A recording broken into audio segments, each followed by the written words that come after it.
Chen Xian, a handsome and charismatic figure, would probably be a chivalrous hero if he lived in ancient times. He is favored by everyone, but not everyone can win universal love. Chen Xian can, and it's not his family background, appearance, or achievements that make him attractive, but the person he is. However, he is a person of mixed reputation. His unruly personality isn't liked by everyone. Many admire him, and many envy him. He is constantly surrounded by both men and women, never lacking companionship. People wonder when he will finally belong exclusively to someone. Chen Xian is truly an outstanding individual. He has won countless awards, which might seem natural. His father is the principal of his elementary school, middle school, and high school, a rather interesting phenomenon. Chen Xian is quite famous, and his relatives are all civil servants and teachers. Almost no one dares to offend him. From a young age, Chen Xian has been the kind of child everyone else is compared to, and no matter what he does, people tend to like him. Maybe it's his special charm. He is also the leader among children, and everyone likes to play with him. However, he has only allowed 3 boys into his inner circle, considering them friends: Lu Chuan, Su Tan, and Zhao Qiao. Their family backgrounds are similar, so they get along well. They attended the same kindergarten, elementary school, middle school, and high school. It's a wonderful coincidence, and perhaps there are various reasons. They have similar family backgrounds, compatible temperaments, and they enjoy each other's company. Chen Xian likes Lu Chuan because he always has the best ideas. Whatever plans they have, they can always discuss them with him. Despite coming from a medical family, where precision should be his nature, Lu Chuan is full of mischievous ideas.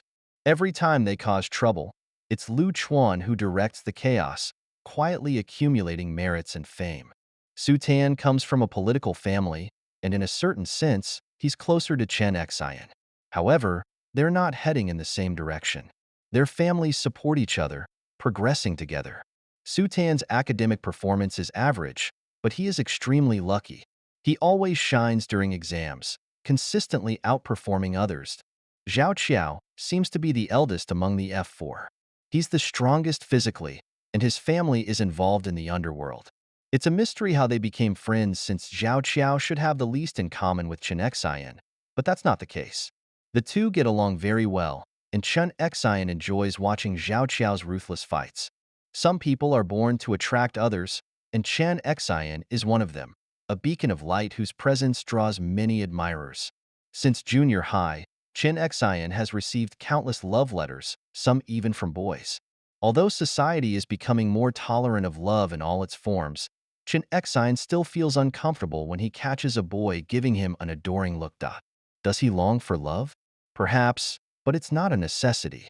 He doesn't know what his future lover will be like, nor does he know what kind of personality she will have. He imagines he'll meet the right person at the right time. Perhaps a gentle girl who is sweet and adorable, or maybe a cool girl who will boldly join him in doing all sorts of things, taking on challenges together. But he's never really considered what it would be like if his future partner were a boy. What could 2 boys do together? Whether it's hugging, kissing, or something more intimate, wouldn't it all feel awkward? Chen Xian doesn't have an answer. He's probably never tasted the sweetness of love and may need someone to guide him. But one thing he knows for sure: he only likes clean people. He wants someone who is wholly devoted to him, someone he can effortlessly win all their love from. The president. When Chen Xian first entered high school, he found it incredibly boring. He was self-taught, relying on no one else. He simply felt there was no need to skip grades, as doing so would mean taking on responsibilities too early. He was still young and wanted to play freely. So, he skipped classes, openly slacked off, and even when he was daydreaming, most people couldn't tell. His gaze would remain focused on the blackboard, and he would follow along in recitations, but he knew it was all incredibly dull. Initially, as a freshman, Chen Xian didn't have much of a chance to join the student council, but even he didn't realize how attractive he was. After every class, student council seniors would approach him, trying to persuade him to join, offering various temptations. The young man, dressed in his school uniform, neither responded nor reacted, quietly watching them. Even though Chen Xian didn't reply, they remained highly motivated and finished their pitches. After a week, Chen Xian finally had some peace during his break time. No more persistent seniors, until one day, he found a boy sitting in his seat, casually flipping through his book. The other three were still in the cafeteria. It was too hot, and Chen Xian didn't have much of an appetite. After a few bites, he returned to the classroom. The boy was tall, with long legs and a student council armband on his arm, a red one. Chen Xian didn't bother to check what it represented. Isn't it rude for a senior to look through someone else's things without permission? Chen Xian suddenly leaned in close, towering over him. The posture was imposing, but the boy remained unhurried, calmly setting the book down. I've heard there's a freshman who's quite distinctive. Not only are his grades excellent, but he's also exceptionally handsome, came the boy's husky, teasing voice. Oh, really? I didn't know that. Shouldn't the senior introduce himself first? Chen Xian smiled as he spoke, locking eyes with the boy. For some reason, the boy was the first to look away. Hello, Junior. I'm Lin Su. I suppose my reputation is pretty big around here, he said, giving Chen Xian a pat on the hand before leaving. Chen Xian watched in confusion as the boy walked away, moving quickly, leaving nothing but the sound of the classroom door closing behind him. The other three returned, and Lu Chuan adjusted his glasses, saying, I know him. He's the student council president. I think his family is wealthy too, but I'm not sure about the details. Lu Chuan paused before adding, but I heard he's already been accepted into a top university. Su Tan glanced at Chen Xian and added, What's he doing coming to see you, new bro? Zhao Qiao looked meaningfully at the boy's retreating figure, then patted Chen Xian on the shoulder. Could he be trying to recruit you into the student council? Chen Xian gave them a lazy look and replied, I don't know, not interested. But this guy feels a bit familiar. Lu Chuan opened the school forum and found a post with a photo of Lin Su taken from behind. His hair was a bit different, but the careless, nonchalant posture was unmistakable. The post was filled with comments from students discussing Lin Su. Some praised his family background, others his academic prowess, and still others his athletic abilities. Chen Xian nodded in approval, acknowledging the boy's capabilities. But the other three couldn't shake a sense of unease. Chen Xian had a tendency to appreciate people with well-rounded abilities, whether as friends or brothers, and this boy seemed to fit the bill. They knew all too well how difficult it had been to become close to Chen Xian in the first place. Thick-skinned persistence had been their only strategy. Yet here was someone who seemed to have earned Chen Xian's approval with just a few words and a glance at his resume. It made them uncomfortable. Over the next few days, the four of them frequently ran into Lin Su, catching him rejecting love letters from younger girls, handling various student council matters, and even, on several occasions, catching him smoking. It was shocking, given that smoking is strictly forbidden for students. Chen Xian began to feel that the frequency with which he encountered Lin Su was more than just coincidence. There had to be some kind of scheme at play. Lin Su, observing the freshman in front of him, knew the boy was already making a name for himself. He and his friends were quickly dubbed the F4 of first year, a rather juvenile title. When Lin Su first heard about it, he had been dealing with paperwork and had laughed it off, thinking it was just something bored girls had come up with. But then, he happened to see the boy leaping for a slam dunk, full of youthful vigor, and flipping off the opposing team. A gesture Lin Su had often wanted to make but couldn't. Lin Su's parents were traditional and strict, both coming from wealthy families. His parents' marriage was more of a business arrangement, solidifying interests rather than love. Although his parents maintained a clean public image, their care for their only son was minimal. They made him study everything from a young age, from etiquette to various skills. Lin Su accepted it all, methodically and obediently, because it was his duty. As the heir to two conglomerates, it was what he was supposed to do. But deep down, in the quiet of the night, there were countless emotions he longed to express. So many things he wanted to explode.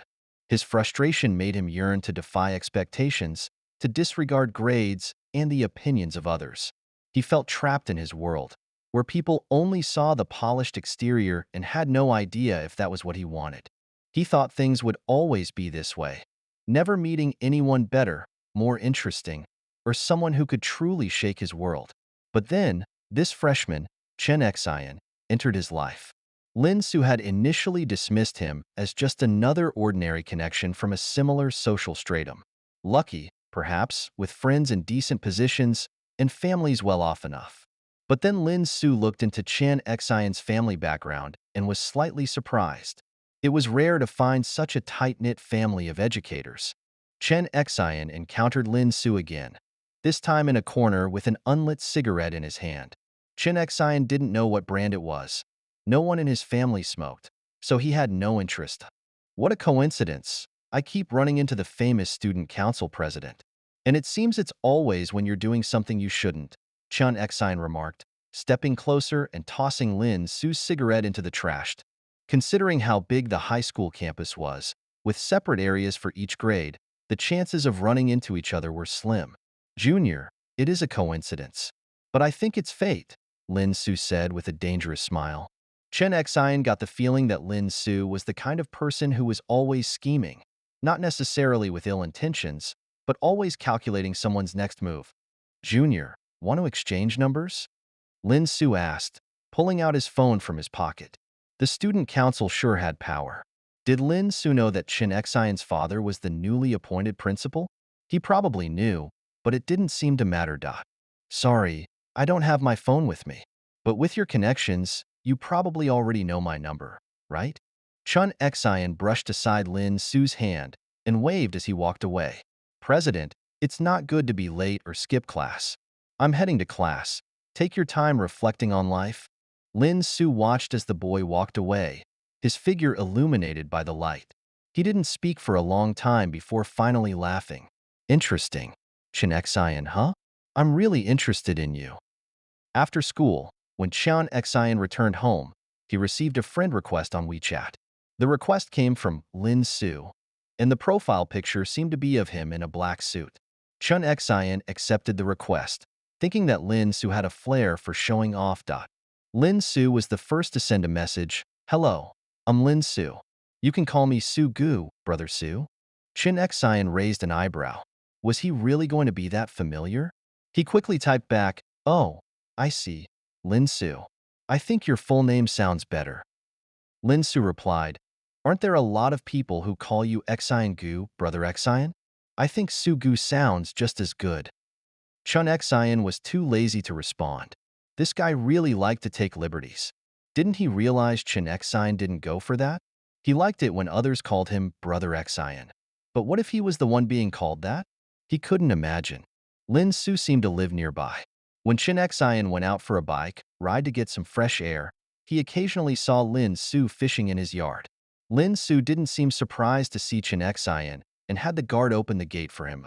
Chen Xian entered without hesitation, parking his bike and walking over to Lin Su. You don't seem surprised to see me. Lin Su moved the fishing rod slightly. Of course not. As the saying goes, the willing takes the bait. And here you are, on the hook. With a flick of his hand, a fish was tossed into the bucket. Chen Xian sat down beside him. If you're going to relax like this, shouldn't you at least bring out some food and drinks? Isn't that what relaxation is about? Lin Su clapped his hands, and a few maids came over, setting up a sunshade, lounge chairs, a few glasses of juice, and a fruit platter. Chen Xian didn't hesitate to help himself. Well, don't mind if I do. You haven't been fishing all morning, have you? Don't you want to go out and have some fun? Chen Xian asked, munching on the fruit. Lin Su put down his fishing rod and wiped Chen Xian's mouth. Yes, but no one asked me to go out. If you had, I would have gone. Chen Xian was left speechless. This guy could probably charm any girl with his casual words. But Chen Xian also knew that Lin Su always had a purpose behind everything he did. As for what his purpose was, Chen Xian had a guess.